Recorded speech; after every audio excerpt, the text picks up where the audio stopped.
Question answer का part 2 लेकर आए। इससे पहले हमने पार्ट 1 कवर कर लिया, यानी पिछले वीडियो हमने इस इतिहास के most important question answer series का चैप्टर 1 से लेकर चैप्टर 6 तक का पूरा कवर कर लिया था, और बाकी जो बचा हुआ इंपॉर्टेंट क्वेश्चन है जिसे हम पार्ट 2 के नाम से कर रहे हैं वो इस वीडियो में आपको दिया गया। सो प्लीज एंड तक जरूर देखिएगा। अगर आप क्लास 11th में हिस्ट्री आपके पास है तो ये वीडियो देखे बिना मत जाइएगा, क्योंकि इस वीडियो के बाहर एक भी क्वेश्चन नहीं आएगा, सारे क्वेश्चन हमारे इंपॉर्टेंट सीरीज से ही आएंगे। तो चलिए जल्द से जल्द वीडियो को शुरू करते हैं। तो अगर चैनल पे आप नए हैं तो चैनल को जरूर सब्सक्राइब कर लीजिएगा, बेल आइकन को प्रेस कर लीजिएगा। तो चलिए बात करते हैं आज के पहले इंपॉर्टेंट क्वेश्चन की। तो चैप्टर शुरुआत होती है बदलती हुई सांस्कृतिक और परंपराएं, यानी यहां से जो आता है वो चैप्टर में से जो क्वेश्चन पूछा जाता है वो है रेनेसा, पुनर्जागरण, धार्मिक सुधार आंदोलन, मार्टिन लूथर। तो इस चैप्टर के काफी इंपॉर्टेंट क्वेश्चन है, वो सारे क्वेश्चन हम यहाँ पे आपको बताने वाले हैं। यहाँ आप देख सकते हैं आधुनिक युग को सूचित करने वाले दो मुख्य परिवर्तन थे। तो पहला पुनर्जागरण था, दूसरा धर्म सुधार आंदोलन। पुनर्जागरण काल जो है 1300 ईस्वी के बाद शुरू होता है, में प्राचीन यूनान और रोम की कला और साहित्य को प्रोत्साहित मिला, और दूसरे स्वतंत्र चिंतन और तर्क शक्ति को भी बल मिलता है। तो यहां पर देखिए ईसाई धर्म की वह शाखा जो रोम के पोप को सर्वे सर्वा मानते हैं उन्हें कैथोलिक चर्च कहते हैं। तो कैथोलिक चर्च की जो शाखा है वो पोप को सर्वोच्च मानती है। यही सही धर्म सुधार आंदोलन की शुरुआत होती है और एक नए वाद की शुरुआत होती है जिसे कहते हैं प्रोटेस्टेंट वाद। वहां से भी क्वेश्चन आता है, तो इस तरह के क्वेश्चन आपसे पूछे जा सकते हैं। ईसाई धर्म की वह शाखा जो रोम के चर्च के रीति रिवाज के विरोध में आरंभ हुई उसे क्या कहलाते हैं? उसे कहते हैं प्रोटेस्टेंट वाद। और इस विद्रोह का नेता था मार्टिन लूथर, या मार्टिन लूथर।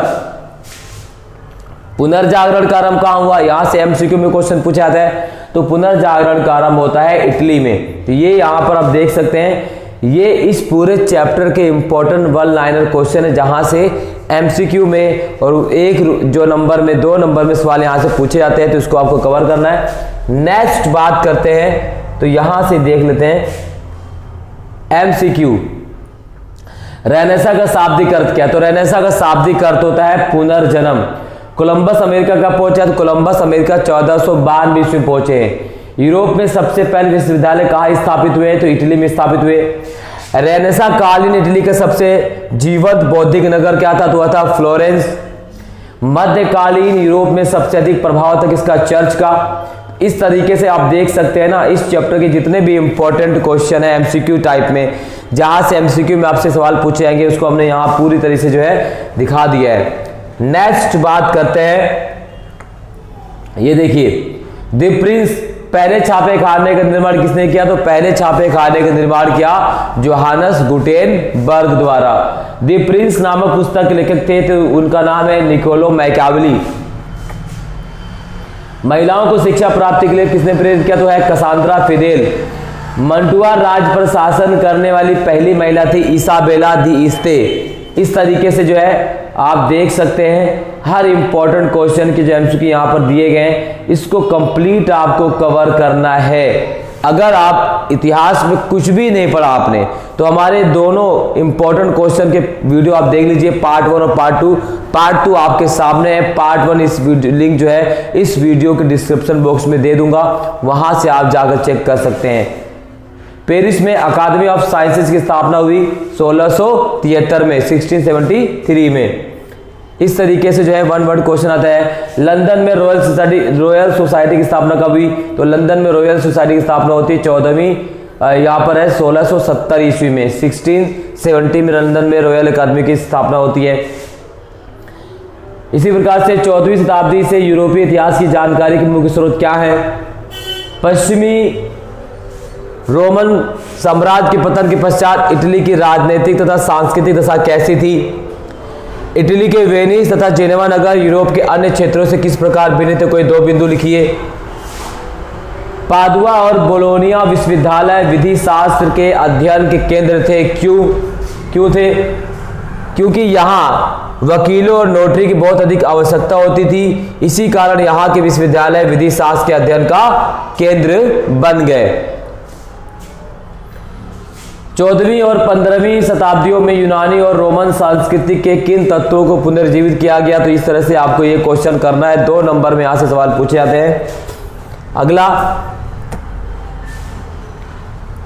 यहां देखिए, थोड़ा सा वहां पर साफ क्लियर नहीं दिखाई दे, तो हमने यहां पर इसको दोबारा से देखिए। यहाँ पे हर क्वेश्चन बिल्कुल क्लियरिटी के साथ उपस्थित है, दिख रहा है। हर क्वेश्चन को बारीकी से आपको देखना है।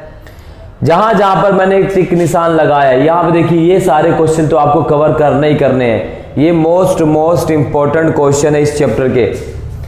नेक्स्ट की अगर हम बात करें तो देखिए, धर्म सुधार अथवा प्रोटेस्टेंट लहर के कोई 2 परिणाम लिखिए। समुद्री खोजों के पीछे वास्तविक प्रेरक तत्व क्या थे?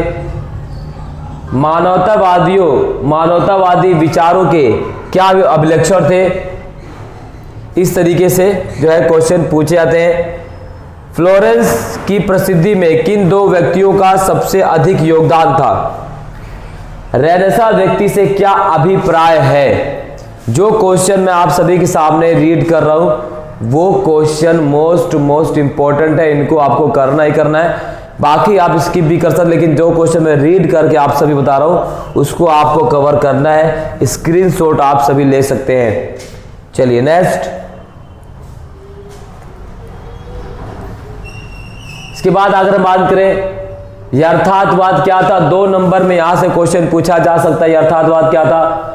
माइकल एंजेलो बुओनावारती कौन था? इटली की कला के इनका क्या योगदान था? 15वीं शताब्दी में यूरोप में विचारों का प्रसार व्यापक रूप से तेजी से क्यों होने लगा? यह भी काफी इंपॉर्टेंट है।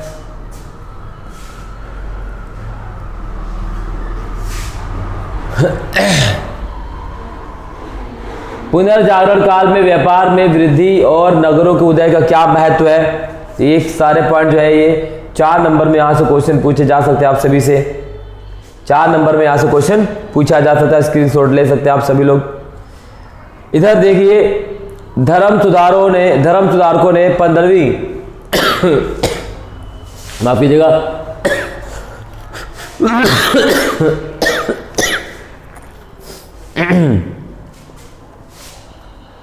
धर्म सुधारकों ने 15वीं तथा 16वीं शताब्दी में रोमन कैथोलिक चर्च और पादरियों की किन रीतियों और प्रथाओं के विरुद्ध आपत्ति की? किन रीतियों और प्रथाओं के विरुद्ध आपत्ति की? अथवा धर्म सुधार आंदोलन क्या था? इस आंदोलन के कारण लिखे। अथवा मार्टिन लूथर कौन था? उसने पोप के विरुद्ध विद्रोह क्यों किया? तो ये सभी क्वेश्चन एक जैसे हैं और यहां से क्वेश्चन जरूर पूछा जाएगा आपके फाइनल एग्जाम में। आगे बढ़ते हैं। 8 नंबर में यहां से क्वेश्चन पूछा जा सकता है, पुनर्जागरण का जन्म सर्वप्रथम इटली में ही क्यों हुआ? इस चैप्टर का मोस्ट इंपॉर्टेंट क्वेश्चन है कि पुनर्जागरण का आरंभ इटली में ही क्यों हुआ, है ना? तो ये आपको कवर करना है। आपको स्क्रीनशॉट ले लेना इस सभी का। और चलिए आगे बढ़ते हैं। अगला है, धर्म सुधार आंदोलन के क्या परिणाम निकले? धर्म सुधार आंदोलन के क्या परिणाम निकले? ये भी काफी अच्छा क्वेश्चन है। तो सामाजिक परिणाम क्या था? तो कैथोलिक धर्म सुधार आंदोलन, राजनीतिक परिणाम, वाणिज्यिक तथा व्यापार को प्रोत्साहन, राष्ट्रीय भाषा तथा साहित्य प्रसार। इसी प्रकार से क्वेश्चन है, प्रति सुधार आंदोलन से क्या तात्पर्य है? वह कैथोलिक चर्च में व्याप्त बुराइयों को दूर करने में कहां तक सफल रहा? प्रति सुधार आंदोलन, इसको भी आपको करना है। नेक्स्ट, इसी प्रकार से कुछ इंपॉर्टेंट जो है डेट से यहां पर देखिए। 1300 ईस्वी में इटली के पादो विश्वविद्यालय में मानवतावाद पढ़ाया जाने लगा। 1341 पेट्रोक को रोम में राजकवि की उपाधि सम्मानित किया गया। 1349 में फ्लोरेंस में विश्वविद्यालय की स्थापना हुई। ये क्या है? ये 1 लाइनर एमसीक्यू। यहां से डेट जो है, कई बार आप सभी को डेट में समस्याओं का सामना करना पड़ता है, तो यहां पर सभी डेट्स उपस्थित है। आप बारीकी से इसका अध्ययन कर सकते हैं। इसी प्रकार से यहाँ देखिए सभी चीजें यहाँ पर डेट वाइज हमने यहाँ पर दी हुई है। चलिए नेक्स्ट, मूल निवासियों की स्थापना, नेक्स्ट चैप्टर। तो मूल निवासियों की स्थापना से ये यहाँ से 8 नंबर से क्वेश्चन आते हैं। तो ये जो है इस चैप्टर का कंप्लीट जो है आप कह सकते हैं क्रैक्स है, ये आपको इसको कंप्लीट कर लेना है। उत्तरी अमेरिका के सबसे पहले निवासी 30,000 साल जो है पहले बेरिंग स्टेट्स के आर पार फैले भूमि सेतु के मार्ग द्वारा एशिया से आए थे। लगभग 10,000 साल पहले वे आगे दक्षिण की ओर बढ़े। ये जो है आपको देख लेना है, इसको आप नोट डाउन कर सकते हैं, बहुत ही इंपॉर्टेंट है ये। 1 नंबर से यहां से क्वेश्चन आता है। इसी प्रकार से आप देखिए एमसीक्यू से क्वेश्चन, पश्चिमी देशों के अधिकांश उपनिवेशों की राजधानी क्या थी? तो अंग्रेजी, राजभाषा क्या थी? अंग्रेजी। अमेरिका में मिली सबसे पुरानी मानव कृति है एक तीर की नोक की। कटीले तारों की खोज हुई, तो कटीले तारे की खोज हुई कब? 1873 में। आंसुओं की राय कनाडा को स्वायत्त राज्यों के एक महासंघ के रूप में संगठित किया गया 1867 में। आंसुओं की राह ट्रेल ऑफ टीयर्स का संबंध संयुक्त राज्य अमेरिका के किस कबीले से है? तो है चिरोकी कबीले से। Most important. अमेरिका में सोना मिलने से निम्न प्रक्रिया का जन्म हुआ, तो वह है गोल्ड रश का। संयुक्त राज्य अमेरिका में रेलवे का काम पूरा हुआ 1870 ईस्वी में। संयुक्त राज्य अमेरिका में मूल निवासियों की नागरिकता से संबंधित डिक्लेरेशन ऑफ इंडियन राइट पारित हुआ 1954। कैनबरा को ऑस्ट्रेलिया राष्ट्रमंडल राजधानी बनाया गया 1911 में। और ऑस्ट्रेलिया की ब्रिटिश सरकार वहां की जमीन को नाम क्या देती थी? तो टेरा न्यूलियस। अब देखते हैं इस चैप्टर से 2 नंबर जो क्वेश्चन पूछाते हैं, सेटलर आबादाकार शब्द से क्या अभिप्राय है? मोस्ट इंपॉर्टेंट है सेटलर आबादाकार शब्द। इसी प्रकार से दक्षिण अफ्रीका और अमेरिका में यूरोप जो है उपनिवेशों की राजभाषा कौन सी थी? नेटिव। मूल निवासी शब्द से क्या अभिप्राय है? तो नेटिव शब्द उस व्यक्ति के लिए प्रयोग किया जाता है जो अपने वर्तमान निवास स्थान पर ही पैदा हुआ हो। इसी प्रकार से अगर हम बात करें अमेरिका की पूर्व संध्या से क्या अभिप्राय है? वेम्पूम बेल्ट क्या थी? वेम्पूम बेल्ट और अमेरिका की पूर्व संध्या मोस्ट इंपॉर्टेंट है इस चैप्टर के 2 नंबर वाले क्वेश्चन। इसी प्रकार से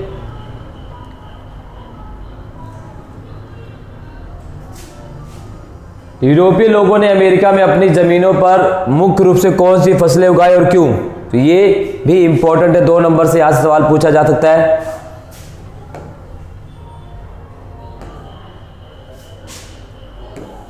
अगला देखिए चिरोकी कौन थे, उनके साथ क्या अन्याय हो रहा था, और उत्तरी अमेरिका के संदर्भ में रिजर्वेशंस यानी आरक्षण क्या थे? मोस्ट इंपॉर्टेंट है ये।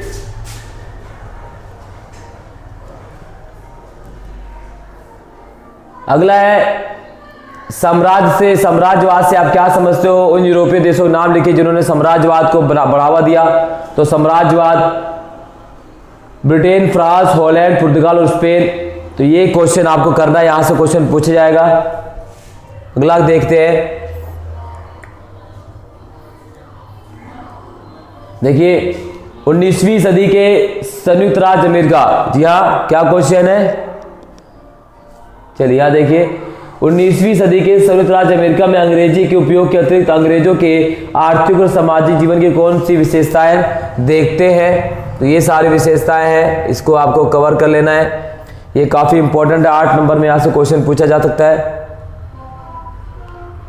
चलिए ये हो गया। अगला है संयुक्त राज्य अमेरिका के मूल निवासियों की अपनी जमीनों से बेदखली की समस्या की आलोचनात्मक विवेचना कीजिए। चिरोकी कबीले का विशेष रूप से उल्लेख कीजिए। तो यहां से सवाल पूछा जाता है, चिरोकी कबीला तो मोस्ट इंपॉर्टेंट है, तो इसको आप जो है स्क्रीनशॉट यहां से आप ले सकते हैं। चिरोकी कबीला काफी इंपॉर्टेंट क्वेश्चन है। चलिए नेक्स्ट,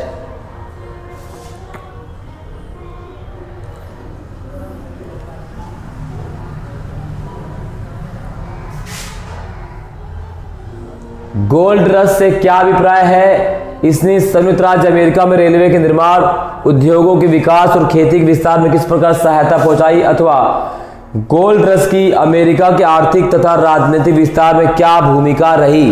यह भी काफी इंपॉर्टेंट क्वेश्चन है, इसे आपको कवर करना है। चलिए अगला चैप्टर आपका है आधुनिकीकरण के रास्ते। ये आपका लास्ट चैप्टर इतिहास का, आधुनिकीकरण के रास्ते। चीन एक विशाल महाद्वीपीय देश है, इसमें कई तरह के इसमें चीन और जापान से क्वेश्चन आते हैं। तो ये आप इसको क्या कर सकते हैं, जापान के लोगों का मुख्य भोजन चावल और मछली प्रोटीन का मुख्य स्रोत है। तो ये जो है 1867 ईस्वी में जापान में शोगुन तोकुगावा वंश का शासन समाप्त कर दिया गया। तो ये सारी चीजें आपको कर लेना है। चलिए इसी प्रकार से देख सकते हैं एमसीक्यू और जो है क्वेश्चन दिया गया है। पीपुल्स रिपब्लिक ऑफ यह नए लोकतंत्र के सिद्धांतों पर आधारित थी। ये सारी चीजें आपको कवर करना है। इधर एमसीक्यू देख सकते हैं। प्राचीन चीन का महानतम इतिहासकार माना जाता है सीमा छियन को। दुनिया की तीसरी सबसे लंबी नदी है यांगसी। चीन का सबसे प्रमुख जल समूह यूहान। जापान की राजधानी टोक्यो का प्राचीन नाम क्या है, एदो टोक्यो का प्राचीन नाम है। इसी प्रकार से जापान में मेजी पुनर्स्थापना हुई 1867-68। अमेरिका ने जापान के साथ समझौते के लिए भेजा कमोडोर मैथ्यू पेरी को। तो ये सारे जापान ने पहले रेडियो स्टेशन खुला 1925। इसको आप कवर कर सकते हैं।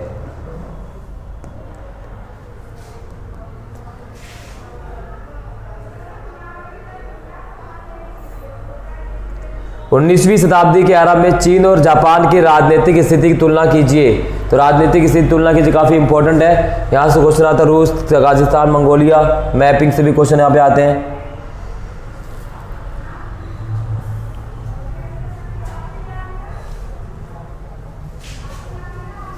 सोलहवीं शताब्दी के अंतिम चरण में जापान में भविष्य के राजनीतिक विकास की भूमिका तैयार करने में किन परिवर्तनों का योगदान था, काफी इंपॉर्टेंट है ये। नेक्स्ट, 16वीं तथा 17वीं शताब्दी में जापान को धनी देश क्यों समझा जाता था। कमोडोर पेरी जापान कब आया, उसके प्रयत्नों से अमेरिका और जापान के बीच हुई संधि की कोई 2 शर्तें बताओ। ये भी इंपॉर्टेंट है। चलिए आगे बढ़ते हैं। इस चैप्टर का सबसे इंपॉर्टेंट क्वेश्चन वह है मेजी पुनर्स्थापना से क्या अभिप्राय है। ये 2 नंबर से पूछा जा सकता है और 8 नंबर में यहां से क्वेश्चन आएगा। इसी प्रकार से सम्राट व्यवस्था से जापानी विद्वानों का क्या अभिप्राय था। जापान में नई विद्यालय व्यवस्था क्या थी, इसका क्या परिणाम निकला। मेजी शासन के दिन किए गए कोई 2 सैनिक परिवर्तन बताओ।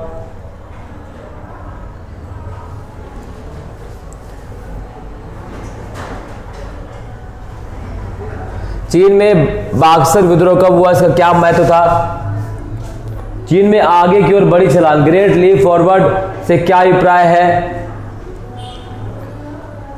चीन में प्रचलित कन्फ्यूशियसवाद की विचारधारा। तो कन्फ्यूशियस बहुत मोस्ट इंपॉर्टेंट है। कन्फ्यूशियस इस चैप्टर से काफी इंपॉर्टेंट क्वेश्चन है। और चीन की सर्वहारा संस्कृति क्या थी, ये भी इंपॉर्टेंट है। तो कन्फ्यूशियस आपको करना ही करना है, इंपॉर्टेंट है ये। इस प्रकार से संन्यास सेन के 3 सिद्धांत मोस्ट इंपॉर्टेंट है, लिख के लीजिए। संन्यास सेन के मुख्य 3 सिद्धांत कौन कौन से थे। राष्ट्रवाद, गणतंत्र, समाजवाद, ये बहुत ही इंपॉर्टेंट है। संन्यास सेन के 3 महत्वपूर्ण सिद्धांत बहुत इंपॉर्टेंट है। चियांग काई-शेक कौन थे। चलिए अगला अगर हम बात करें तो लॉन्ग मार्च क्या था, इसका क्या परिणाम निकला, यह भी काफी इंपॉर्टेंट है।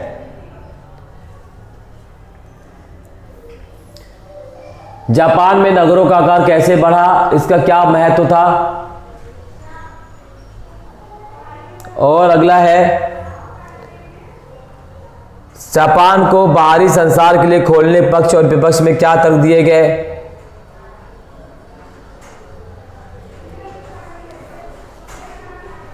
अगला क्वेश्चन है 1911 की चीनी क्रांति के परिणामों और तथा महत्व की चर्चा कीजिए। आधुनिक चीन का संस्थापक किसे माना जाता है, उनका तथा उनके सिद्धांतों का संक्षिप्त परिचय दीजिए। तो आधुनिक चीन का संस्थापक किसे माना जाता है, यह बहुत ही इंपॉर्टेंट है। 4 मई के आंदोलन पर टिप्पणी लिखिए, इंपॉर्टेंट है। देखिए 8 नंबर क्वेश्चन, मेजी पुनर्स्थापना। मेजी पुनर्स्थापना से पहले की वह अहम घटनाएं क्या थी जिन्होंने जापान के तीव्र आधुनिकीकरण को संभव किया? जापान के तीव्र आधुनिकीकरण को संभव किया मेजी पुनर्स्थापना से पहले वो घटनाएं से क्वेश्चन पूछा जा सकता है। 8 नंबर में क्वेश्चन आप स्क्रीनशॉट इसका ले लीजिए। चलिए आगे बढ़ते हैं। जापान में मेजी शासन के अधीन अर्थव्यवस्था का आधुनिकीकरण किस प्रकार हुआ? उद्योगों के विकास का पर्यावरण पर क्या प्रभाव पड़ा? यह भी काफी इंपॉर्टेंट है। आगे बढ़ते हैं।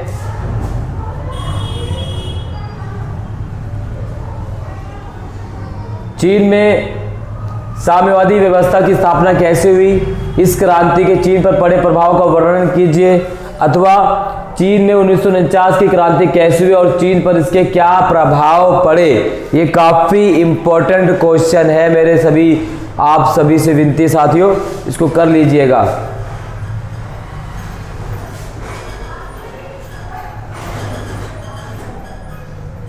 चीन में 1978 से शुरू होने वाले सुधारों के विभिन्न पहलुओं की चर्चा कीजिए, इसको कर लीजिएगा।